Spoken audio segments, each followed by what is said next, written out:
गोरखपुर से मुख्यमंत्री योगी आदित्यनाथ का बयान। कांग्रेस पर जमकर बरसे सीएम योगी। कहा कि आजादी के बाद से ही कांग्रेस ने देश को बांटने का काम किया। साल 2024 के लोकसभा चुनाव में कांग्रेस का मैनिफेस्टो देश के लिए विभाजनकारी। गोरखपुर से सीएम योगी का बयान आया है। अपने बयान में उन्होंने कांग्रेस पर तंज कसते हुए कहा कि आजादी के बाद से ही कांग्रेस ने देश को विभाजित करने का काम किया है। उन्होंने कहा कि देश को क्षेत्र के नाम पर, जाति के नाम पर, भाषा के नाम पर कांग्रेस ने वर्ग संघर्ष करवाया है, जिससे देश में आतंकवाद, नक्सलवाद और अलगाववाद उत्पन्न हुआ है और ये कांग्रेस की देन है। इतना ही नहीं, सीएम योगी ने कहा कि साल 2004 से 2014 तक कांग्रेस ने ओबीसी का 6% आरक्षण मुसलमानों को देने की बात कही थी।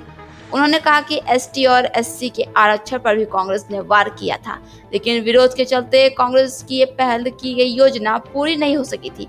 उन्होंने कहा कि साल 2024 के लोकसभा चुनाव के लिए कांग्रेस ने जो मैनिफेस्टो जारी किया है वो देश के लिए विभाजनकारी है।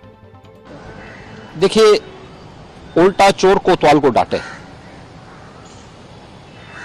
यह हर व्यक्ति जानता है। बांटो और राज करो, ये कांग्रेस को विरासत में प्राप्त हुआ है। अंग्रेजों की कुटिल चाल को 1947 में कांग्रेस ने सफल होने दिया और देश का बंटवारा पहले किया। आजादी के बाद जाति के नाम पर, क्षेत्र के नाम पर, भाषा के नाम पर देश के अंदर वर्ग संघर्ष करा करके आतंकवाद, नक्सलवाद, अलगाववाद, ये सब तो कांग्रेस की देन है। और यूपीए चेयरपर्सन के रूप में श्रीमती सोनिया गांधी जी ने 2004 से 2014 के बीच में क्या किया था, कौन नहीं जानता उस समय।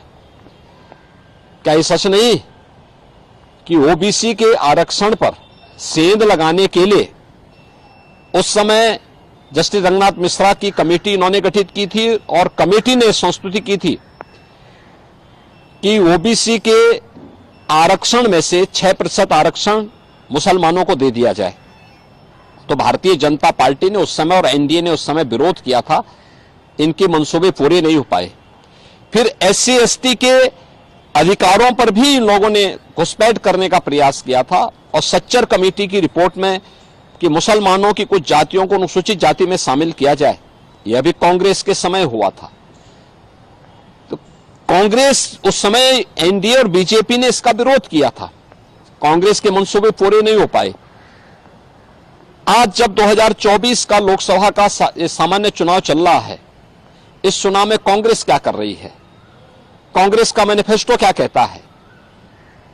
मैनिफेस्टो ही विभाजनकारी है, भारत को वर्ग संघर्ष की ओर ले जाने वाला है, भारत में अनुसूचित जाति, जनजाति और पिछड़ी जाति के अधिकारों में सेंध लगाने वाला है। कांग्रेस के मंसूबे पूरे नहीं हो पाएंगे और कम से कम श्रीमती सोनिया गांधी जी को सच बोलने की आदत डालनी चाहिए। चुनाव के दौरान जनता की आंखों में धूल झोंक करके अब ये देश की सत्ता नहीं हथिया पाएंगे, क्योंकि पूरा देश मोदी जी के नेतृत्व में एक भारत श्रेष्ठ भारत के दर्शन कर रहा है और आत्मनिर्भर और विकसित भारत की संकल्पना को साकार करने के लिए पूरा देश मोदी जी के नेतृत्व में कार्य करने के लिए आज एकजुट होकर के दिखाई दे रहा है। कांग्रेस